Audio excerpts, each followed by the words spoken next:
तो दोस्तों, आज हम देखेंगे बाल विकास का सिद्धांत। बाल विकास का सिद्धांत कहता क्या है, यानी होता क्या है, ये जानेंगे। जैसे देखिए, वृद्धि और विकास हम लोग पिछले वीडियो में पढ़े हैं। वृद्धि और विकास होता क्या है उसको जाने हैं। उसी के हिसाब से बालक का विकास होता है, या किसी भी प्राणी का विकास उसी के अकॉर्डिंग होता है। जैसे गैरीसन के अनुसार जब बालक विकास की एक अवस्था से दूसरी अवस्था में प्रवेश करता है, तब हमें कुछ परिवर्तन देखने को मिलता है। ठीक, ये तो दैनिक जीवन में देखने को मिलता है कि जब बालक एक अवस्था से दूसरी अवस्था में जब प्रवेश करता है तो कुछ न कुछ उसमें परिवर्तन दिखता है हमें। अध्ययनों ने यह सिद्ध कर दिया है कि ये परिवर्तन निश्चित सिद्धांत के अनुसार होता है। निश्चित सिद्धांत के अनुसार होता है। इन्हीं को क्या कहते हैं? विकास का सिद्धांत कहते हैं। तो विकास का सिद्धांत की परिभाषा ये हो गई। अब देखिए कैसे होता है विकास, इसको जानेंगे। जैसे देखिए,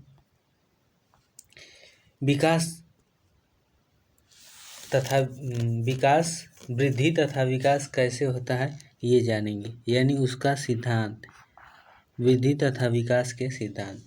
तो निरंतरता के सिद्धांत मतलब लगातार व्यक्ति का लगातार क्या होता है, विकास होता रहता है, यानी निरंतरता का सिद्धांत। फिर विकास के विभिन्न गतियों का सिद्धांत, यानी विकास जो होता है विभिन्न गतियों से होता है।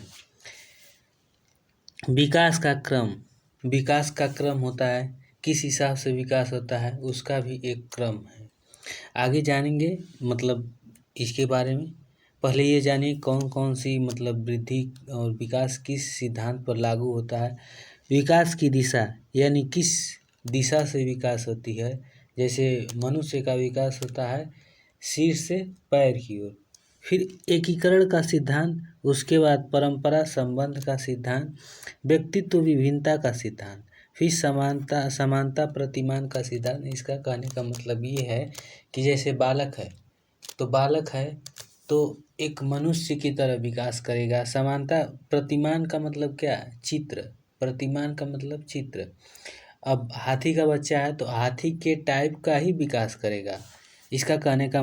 उसके बाद है सामान्य से विशिष्ट की ओर विकास होता है बालक का, तो समान से विशिष्ट की ओर।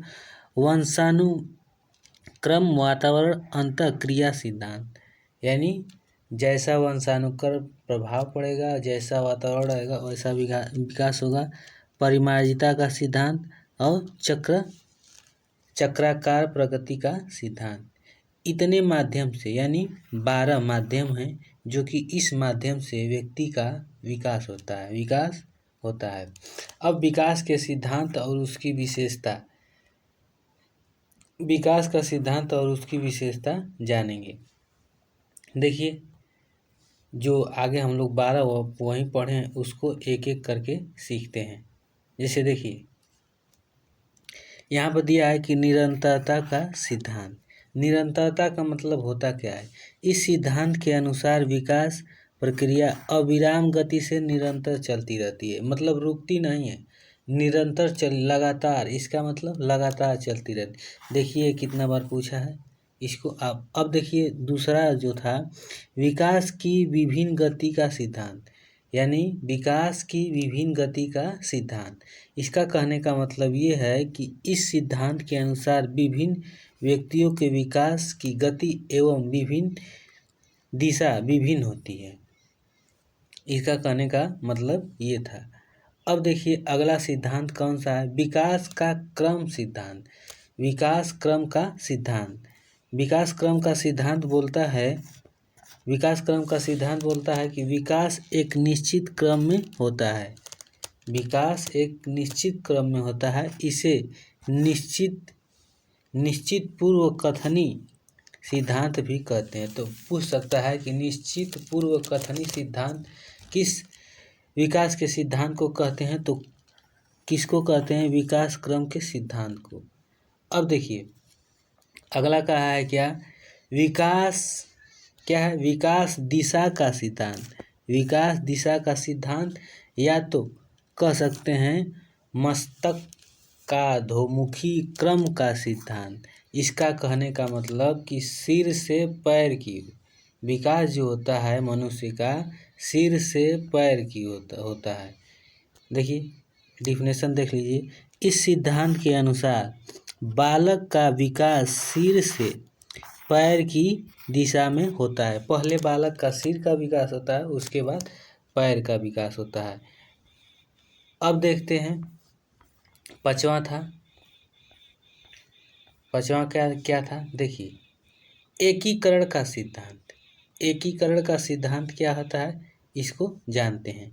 एकीकरण का सिद्धांत, इसका कहने का मतलब ये है कि इस सिद्धांत के अनुसार बालक पहले पूर्ण अंग को, फिर अंग के भागों को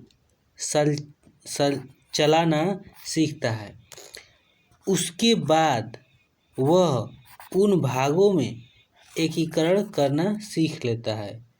उन भागों में एकीकरण करना सीख लेता है, मतलब अपने पैरों पर, हाथों पर कंट्रोल करना, उसी को कहते हैं एकीकरण। पहले बालक हाथ फेंकता है, पैर फेंकता है, उसके बाद तो जाकर सारे ज्ञानेंद्रियों पर कंट्रोल करना सीख जाता है। उसके बाद देखिए परस्पर संबंध का सिद्धांत। इस सिद्धांत के अनुसार बालक के शारीरिक, मानसिक, संवेगात्मक आदि पहलुओं के विकास परस्पर संबंध होता है। परस्पर संबंध का विकास का मतलब ये है कि जब बालक का विकास होता है तो शारीरिक विकास होता है, मानसिक विकास होता है, संवेगात्मक विकास होता है। उसके बाद आदि पहलुओं का विकास, मतलब एक दूसरे से संबंधित होते हैं। अब व्यक्तित्व विभिन्नता क्या होती है? व्यक्तित्व विभिन्नता क्या होती है, इसको जानिए। व्यक्तित्व विभिन्नता का सिद्धांत। इस सिद्धांत के अनुसार प्रत्येक बालक बालिका के विकास में व्यक्तित्व विभिन्नता होती है। मतलब एक बालक लंबा, एक छोटा, एक बालक लंबा, एक बालिका छोटा, मतलब व्यक्तित्व विभिन्नता का मतलब यही है। मतलब समान रूप से विकास नहीं होता। अब समान प्रतिमान का सिद्धांत। इसका कहने का मतलब है कि हाथी का बच्चा होगा तो हाथी के जैसा होगा, और मनुष्य का बच्चा होगा तो मनुष्य के जैसा होगा। अब देखिए डिफिनेशन जान लीजिए। इस सिद्धांत के अनुसार प्रत्येक जाति, चाहे वह पशु हो या मनुष्य हो, अपनी जाति के अनुरूप विकास प्रतिमान अनुसरण करता है। इसका कहने का मतलब यही था। ये तो पता हो गया। अब देखिए सामान्य और विशिष्ट प्रतिक्रिया का सिद्धांत। इस सिद्धांत के अनुसार नवजात शिशु अपने शरीर के किसी एक अंग का संचालन करने से पूर्व अपने शरीर का संचालन करता है। मतलब बालक क्या करता है, पूरे अपने शरीर को पीटता है, उसके बाद जाकर शरीर के किसी एक अंग पर संचालन करना सीख जाता है। इसके कहने का मतलब यह है, यानी अपने ज्ञानेंद्रियों पर संतुलन बनाना। अब देखिए वंशानुक्रम वातावरण की अंतःक्रिया। मतलब जैसा वंशानुक्रम प्रभाव पड़ेगा, जैसा वातावरण प्रभाव पड़ेगा, वैसा बालक का विकास होगा। देखिए बालक का विकास वंशानुक्रम वातावरण की अंतःक्रिया का परिमाण होता है। आगे देखते हैं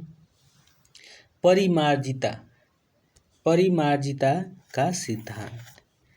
इसका कहने का मतलब ये है कि इस सिद्धांत के अनुसार विकास की गति तथा दिशा परिमार्जन संभव होता है।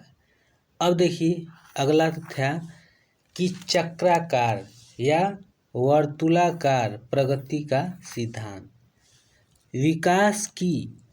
विकास की प्रक्रिया रेखीय गति एवं स्थिर दर से न होकर चक्रीय गति ढंग से होता है। अब आगे देखते हैं समीपस्थ, ये कई बार पूछा है। समीपस्थ दुर्भिमुख दिशा सिद्धांत, इसका कहने का मतलब यह है कि बालक का विकास केंद्र से बाहर की ओर होता है। बालक का विकास केंद्र से बाहर की ओर होता है। अब देखिए सिद्धांत तो हो गया। यहाँ पे देखिए वंशानुक्रम एवं वातावरण का प्रभाव, ये सबसे महत्वपूर्ण है बालक के विकास में। वंशानुक्रम एवं वातावरण का प्रभाव। अब देखिए वंशानुक्रम का अर्थ एवं प्रक्रिया। B.N. झा के अनुसार वंशानुक्रम क्या है? व्यक्ति की जन्मजात विशेषता का पूर्ण योग है। मतलब वंशानुक्रम व्यक्ति की जन्मजात विशेषता का पूर्ण योग है। वुडवर्ड के अनुसार वंशानुक्रम में वे सभी बातें आ जाती है जो जीवन का आरंभ करते समय, जन्म के समय नहीं, वरना गर्भाधान के समय, जन्म से लगभग 9 वर्ष पूर्व व्यक्ति में उपस्थित होती है, यानी 9 माह पूर्व व्यक्ति में उपस्थित थी। अब देखिए और क्या बोला है? वंशानुक्रम की प्रक्रिया, मतलब वंशानुक्रम की प्रक्रिया कैसे बच्चा में होता है। जैसे देखिए कैसे होता है। जैसे वंशानुक्रम की प्रक्रिया, पहले मानव शरीर कोषों का योग। शरीर का आरंभ एक कोष से होता है जिसे संयुक्त कोष कहते हैं। संयुक्त कोष दो संयुक्त कोष जो होता है, 2 उत्पादक कोषों यानी जेंडर सेल का योग है। जैसे पितृ कोष, स्पर्म और मातृकोष। अब देखिए इसमें कहा है क्या कि 23 गुण क्या होता है? माता का, पिता का, और 23 गुण किसका? पिता का। इसको हम कहते हैं क्रोमोसोम, ये भी होता है क्रोमोसोम। यानी 23 जोड़ा, यानी दोनों को मिलाया जाए तो 46, दोनों को मिलाया जाए तो 46 होते हैं। गुणसूत्र संयुक्त कोष कहते हैं। प्रत्येक गुणसूत्र में 40 से 100 तक पितृक होता है। मतलब जितने गुणसूत्र होते हैं उसमें से 100 से लेकर 40 तक क्या होता है? मतलब पिता का गुण बच्चा में जाता है। इसका कहने का मतलब यही है। पितृक वंशानुक्रम निर्धारण होता है। उसके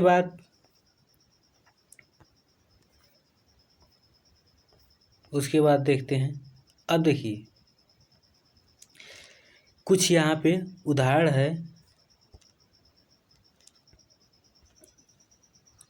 वंशानुक्रम के नियम एवं सिद्धांत। वंशानुक्रम के नियम एवं सिद्धांत। अब देखिए ये कहता क्या है? जैसे बीज कोष की निरंतरता का नियम प्रतिपादन किसने किया था? तो वीजमैन ने किया था। बीज कोष की निरंतरता का नियम प्रतिपादन किसने किया था? तो किया था वीजमैन ने। अब इसने बोले कि बालक को जन्म देने वाला बीज कोष कभी नष्ट नहीं होता। किसका ये नियम था? तो वीजमैन का था। अब समानता का नियम मतलब जैसे माता पिता होते हैं, वैसे उनकी संतान होता है। माता पिता जैसे होंगे वैसा उनका संतान होगा। अब विभिन्नता का नियम। बालक अपने माता पिता के बिल्कुल समान न होकर कुछ भिन्न हो जाता है, कुछ भिन्न हो जाता है, तो इसे विभिन्नता का नियम। इस मतलब तीनों समझ में आया। बीजकोष का निरंतरता का नियम, ये क्या होता है कि बालक को जन्म देने वाला बीजकोष कभी समाप्त नहीं होता। दूसरा है कि समानता का नियम, मतलब जैसे माता पिता होंगे वैसा संतान होगा। उसके बाद तीसरा है विभिन्नता का नियम, बालक अपने माता पिता के बिल्कुल समान न होकर कुछ भिन्न होता है। क्या होता है? कुछ भिन्न होता है। उसके बाद क्या है? प्रत्यागमन का नियम। इसका कहने का मतलब क्या है, जानिए। प्रत्यागमन होता क्या है? जैसे बालक में अपने माता पिता के विपरीत गुण पाए जाते हैं, विपरीत गुण पाए जाते हैं, विपरीत गुण पाए जाते हैं। इसको क्या कहते हैं? प्रत्यागमन का नियम। बात समझ में आया? प्रत्यागमन क्या है? बालक में अपने माता पिता के विपरीत गुण पाए जाते हैं, तो क्या है? प्रत्यागमन के नियम। अब देखिए कुछ अर्जित गुणों का संक्रमण का नियम, मतलब संक्रमण का नियम। इसका कहने का मतलब क्या है? व्यक्ति द्वारा जो अपने जीवन में अर्जित किया जाता है वह उनके जीवन, मतलब क्या होता है कि व्यक्ति द्वारा जो अपने जीवन में अर्जित किया जाता है वह उनके आने वाली पीढ़ियां यानी पीढ़ियों को प्राप्त नहीं होता, आने वाली पीढ़ियों को प्राप्त नहीं होता। मान लीजिए जैसे एक किसी का पिता क्या है? टीचर है, तो ज़रूरी नहीं कि उसका बच्चा भी टीचर हो जाए। इसका कहने का मतलब यही है कि अगर अर्जित किया गया ज्ञान उसके क्या बच्चा में नहीं जाएगा। इसका कहने का मतलब यही था। अब देखिए मैडलर का नियम। किसका? मैडलर का नियम। प्रतिपादन ग्रेगर जॉन मैडलर थे। प्रयोग किस पर किए थे? तो मटर और चूहे पर। वर्णसंकर प्राणी या वस्तुएं अपने मौलिक या सामान्य रूप से अग्रसर होती है। अब अगला क्या है? संयोग का नियम। वंशानुक्रम की कभी भी सत्य भविष्य करना संभव नहीं है। इसका कहने का मतलब क्या है कि वंशानुक्रम की कभी भी सत्य भविष्य करना संभव नहीं। इसका मतलब ये है कि पिता डॉक्टर है तो बच्चा भी डॉक्टर बन जाए, ये संभव नहीं है। अब चयनित गुणों का नियम। केवल कुछ गुणों में ही वंश परंपरा होती है। ठीक। अब देखिए बाल विकास पर वंशानुक्रम प्रभाव, मतलब बालक पर वंशानुक्रम का प्रभाव कैसे पड़ता है। देखिए मूल शक्तियों पर प्रभाव, शारीरिक लक्षणों का प्रभाव, प्रजाति की श्रेष्ठता का प्रभाव, व्यवसायिक योग्यता का प्रभाव, सामाजिक स्थिरता का प्रभाव, चरित्र का प्रभाव, महानता का प्रभाव और वृद्धि का प्रभाव। अब देखते हैं आगे क्या दिया है।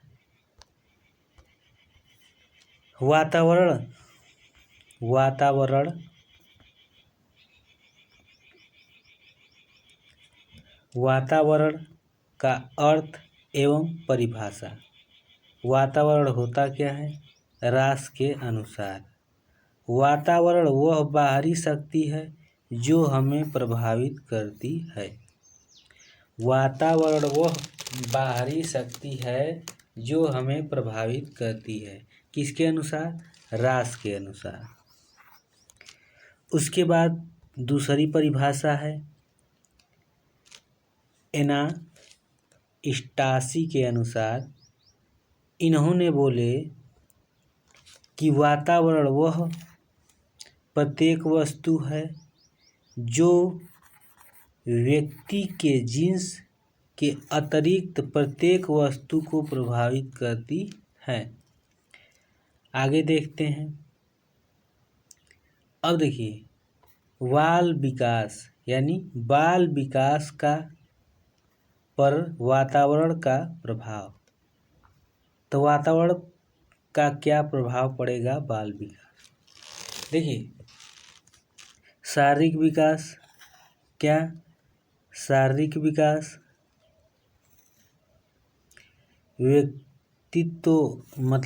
व्यक्तित्व विकास का प्रभाव, शिक्षा का प्रभाव, मतलब जैसा वातावरण में लड़का रहेगा वैसा उसकी शिक्षा पर प्रभाव पड़ेगा।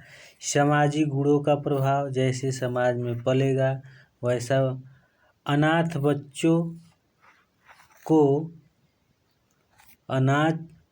बच्चों पर प्रभाव। उसके बाद जुड़वा बच्चों पर प्रभाव, वातावरण में जुड़वा बच्चों पर प्रभाव। उसके बाद प्रजाति की श्रेष्ठता पर प्रभाव, बुद्धि पर प्रभाव, बालक पर बहुमुखी प्रभाव। अब देखते हैं आगे क्या है। अब वंशानुक्रम व वातावरण संबंध, मतलब वंशानुक्रम व वातावरण का संबंध, यानी दोनों का संबंध कैसा है। वुडवर्ड तथा मोरक्सी के अनुसार देखिए, व्यक्ति वंशानुक्रम तथा वातावरण का योग नहीं, गुणनफल है। क्या है? व्यक्ति वंशानुक्रम तथा वातावरण का योग नहीं, क्या है? गुणनफल है, वुडवर्ड के अनुसार। अगला डिफिनेशन क्या है? इतनी बड़ी डिफिनेशन है, पूछेगा नहीं, पर देख लीजिए। लैंडिस के अनुसार वंशानुक्रम हमें विकसित होने की क्षमताएं प्रदान करता है। इन क्षमताओं के विकसित होने के अवसर हमें वातावरण से मिलता है। वंशानुक्रम हमें कार्यशील पूंजी देता है और परिस्थिति हमें इनको निवेश करने के अवसर प्रदान करता है। आगे देखते हैं।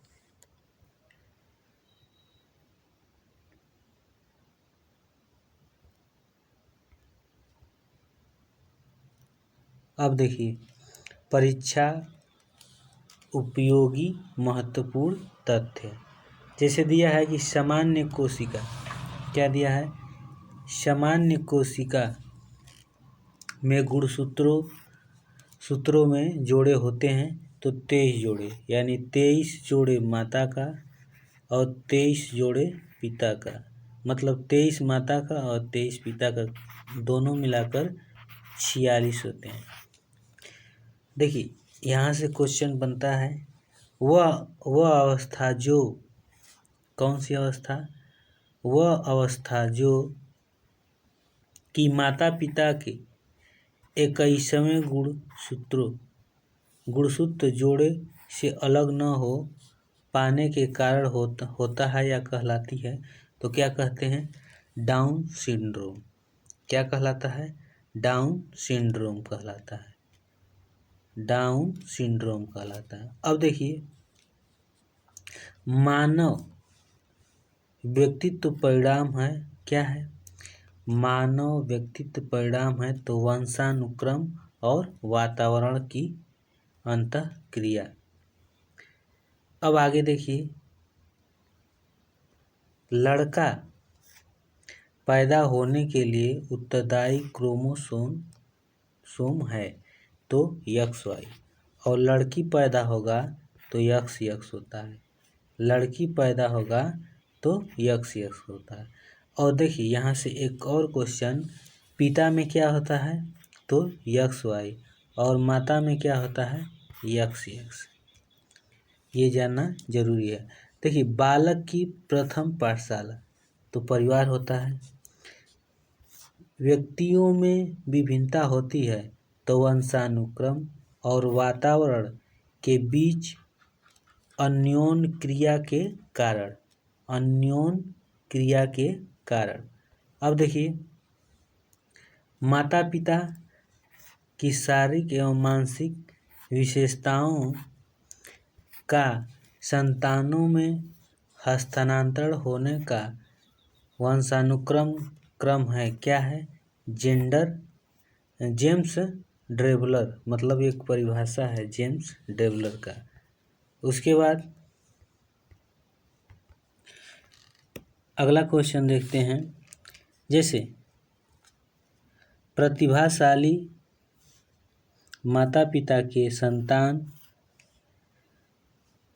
कम प्रतिभाशाली तथा निम्न कोटि के माता पिता के संतान उच्च प्रतिभाशाली होने की प्रवृत्ति को क्या कहते हैं, प्रत्यागमन कहते हैं। रूसो के शिक्षक संबंधित विचार पुस्तक से मिला है, क्या मिला है, मिलते हैं एमिल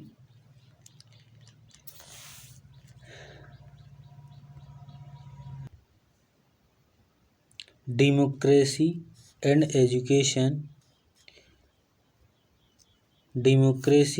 एजुकेशन पुस्तक लिखी, किसने लिखी तो जॉन डेवी ने लिखी। शिशु की औपचारिक संस्था है तो औपचारिक संस्था क्या है, विद्यालय है, औपचारिक संस्था क्या है, विद्यालय है। अब देखिए आगे क्या दिया है, अच्छे नैतिक चरित्र का विकास संभव है, अच्छे नैतिक चरित्र का विकास संभव है तो शिक्षा द्वारा। वंशानुक्रम जनित क्षमता गुण है, बुद्धि। बालक की प्रारंभिक अवस्था में बालक का जीवन सबसे अधिक प्रभाव होता है घर के वातावरण पर, वातावरण की दृष्टि से सबसे अधिक महत्वपूर्ण है तो व्यक्तित्व का निर्माण।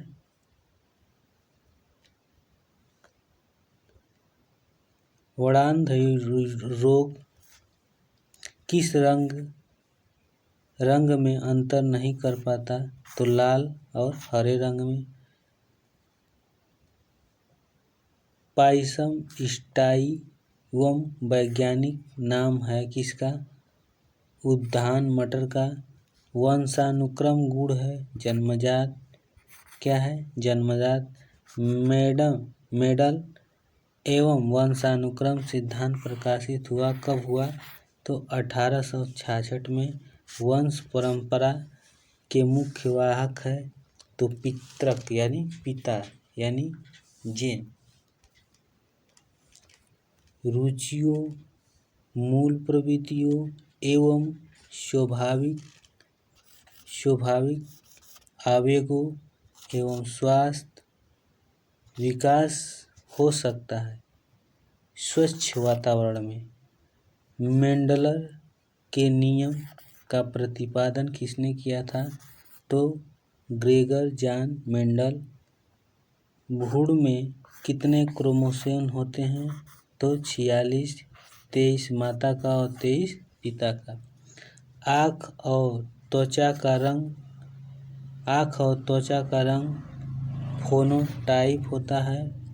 नर क्रोमोसोम तो नर होता है X और Y और मादा होता है X। आगे देखते हैं, वंशानुक्रम का निर्धारण होता है तो जीन द्वारा या जीन्स द्वारा। अब निषेचित अंड कहलाता है तो भ्रूण कहलाता है।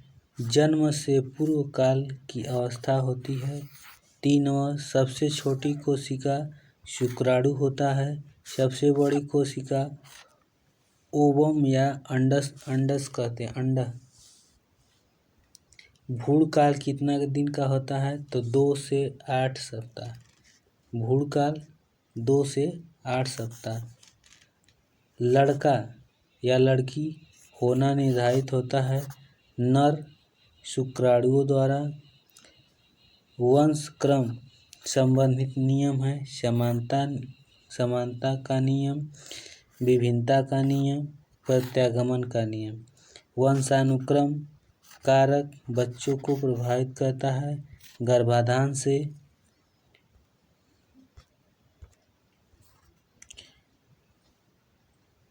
बुद्धि पर वंशानुक्रम प्रभाव होता है। किसने कहा था तो टर्मन ने कहा था।